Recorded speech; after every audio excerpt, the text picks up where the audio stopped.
2022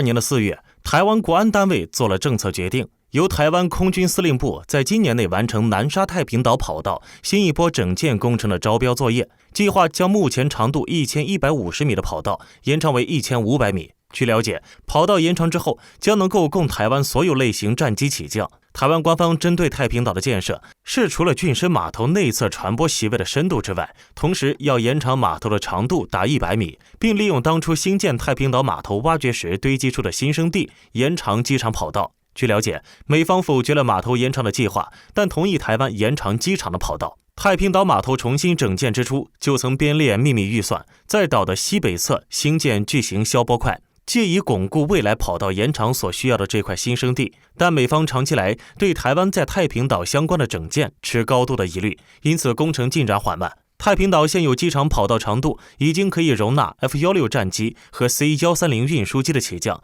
也可能供 P-3 反潜机起降。台湾拥有的 F-16 战机降落约需要1000公尺的跑道， P-3C 反潜机则需要975公尺的跑道。太平岛跑道如果延长为1500公尺，台湾现有的战斗机和运输机都可以起降。目前太平岛的跑道规格虽属简易跑道，但是近年来已经增加了驻航灯光，可执行夜间起降，并扩大停机坪，可同时停驻2架 C-130 运输机。岛上也设置2组2500加仑的直立式储油槽与2组输油、加油等相关设备。不过台湾空军司令部响应媒体询问时表示，太平岛跑道运作正常，相关说法纯属臆测，空军没有评论。今天我们就来聊聊太平岛机场和太平岛的那些事。太平岛机场位于台湾太平岛上，由台湾空军管理，每2个月固定派遣1架 C-130 运输机实施补给。机场有一条长1200米、宽30米的跑道，其东停机坪可停放2架 C-130 运输机，占地7800平方米，西停机坪占地1800平方米，是目前台湾实行管制领土最南端及最西端的机场。美国地名委员会称太平岛为伊图阿巴岛。太平岛海拔高度3米，坐标北纬10度22分，东经114度21分。有兴趣的小伙伴可以在勾个地球中看看它的样子。2006年，台湾为了达成太平岛与台湾本岛的时空收敛，因此委托台湾国防部规划与执行太平专案。台湾国防部表示，在太平岛上建造机场的必要性极高，兴建的出发点为人道考量，方便医疗救援以及日用品补给。岛上虽原有条石子路跑道，但仅能供轻航机起降，一般固定翼飞机无法起降。因此台湾国防部规划在岛上以现有的中央道路拓宽加厚，建成一条长约1150米的柏油跑道，供军用运输机起降。机场花了1年的时间，于2007年12月12日竣工。2012年2月，台湾在太平岛上兴建具有协助飞机降落的太康天线铁塔，铁塔高度约为7到8米，有助于飞机起降，协助相关运补输送作业。2013年，机场跑道规划由原来的1150米延长至1500米，以便于 C-130 运输机安全起降，但该长度仍无法提供战斗机起降。2014年进行机场跑道强化工程，内容为增设机场跑道驻航灯光、跑道槽缝更新、增设储油设施以及机场场面排水的设施，工期1年。2015年，交通部国道新建工程局总工程司陈义标表示，原本传出机场跑道要延长到1500米，但当地是绿溪龟重要的产卵地，增建会涉及环评问题，因此近2年的工程只是改善及新增设备，例如修补破损的跑道面，增加机场跑道灯，让飞机的起降更加安全，还有做排水沟。机场另增设2组2500加仑的直立式储油槽与2组输油、加油等相关的设备。完成后，除 F-16 战损战斗机及 C-130 运输机外，预计还能承载 P-3 反潜机的起降。太平机场整建后不再只是简易的机场。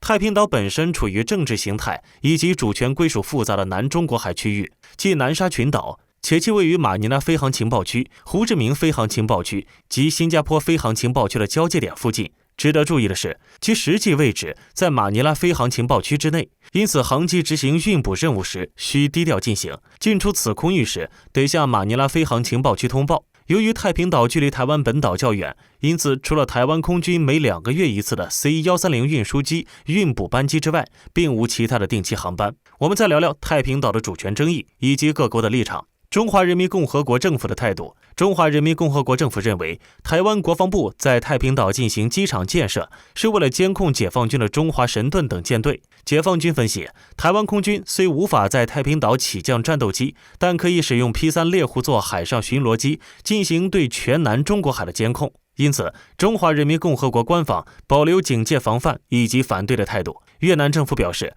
越南在太平岛机场建成后，向台湾政府抗议其在南中国海太平岛之作为属于侵犯越南的主权。越南外交部发言人指出，台湾在南中国海建立机场将对于区域稳定、日后合作的情势造成负面影响。接下来，我们来聊聊太平岛的历史。我们从20世纪之前到20世纪，然后到21世纪逐个介绍。20世纪之前，宋元时期，中国将南海诸岛命名为千里长沙和万里石塘。15世纪上半叶，明代航海家郑和七下西洋，途经南海诸岛，将南沙群岛命名为万生石塘屿。明清时期，中国官方把西沙群岛和南沙群岛列入了万州辖区，史册有万州有千里长沙、万里石塘的记载。20世纪前期，1907年，大批的日本渔民进入了南沙。1929年4月，岛上的日商因磷矿开采殆尽而停止了开采，并曾受世界经济危机的影响而撤返日本。1938年8月9日，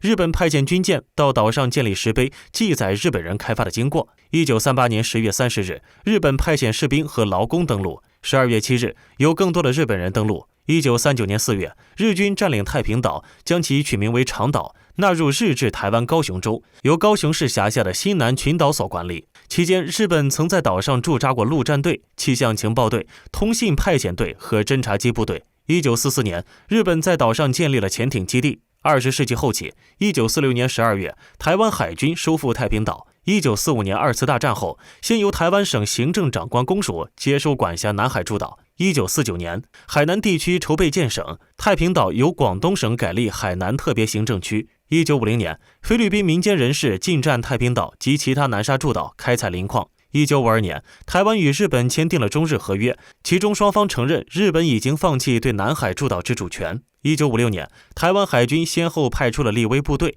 威远部队、宁远部队3次，威力侦巡南沙群岛。在巡夜过程中，曾在太平岛、南威岛、西月岛重塑石碑，举行升旗礼，并改编为南沙守备区，改派台湾海军陆战队守备太平岛。1992年6月12日，台湾内政部负责筹建南海小组。2000年1月28日，台湾成立行政院海岸巡防署，取代台湾国军正式接管太平岛。21世纪，2001年12月，建制完成具有20.3千瓦容量的太阳能电力供应装置，以作备用电源。2005年，台湾原本专责南海海政的南海小组由国安会周边海域情势汇报取代，作为处理台湾周遭争议海域的主管机制。2005年1月28日，马英九提出了南海和平倡议，并树立了和平南海、国疆永固纪念碑。2017年7月2日，台湾海岸巡防署研议南沙太平岛码头第2期工程与扩建南沙医院，强化码头泊靠静稳度与医疗设施。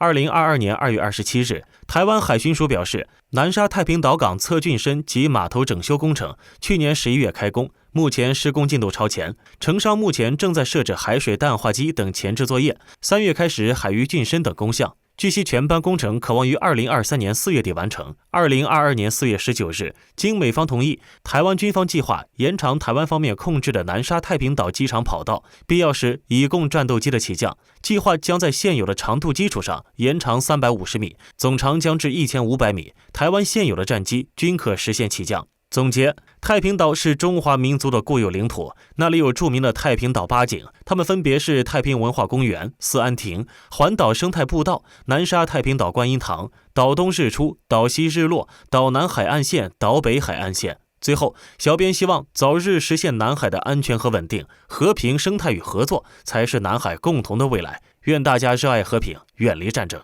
本期的视频就到这里了，请持续关注我们，既可以收看最新的视频，又能浏览往期的精彩。欢迎在评论区留言，我们下期再见。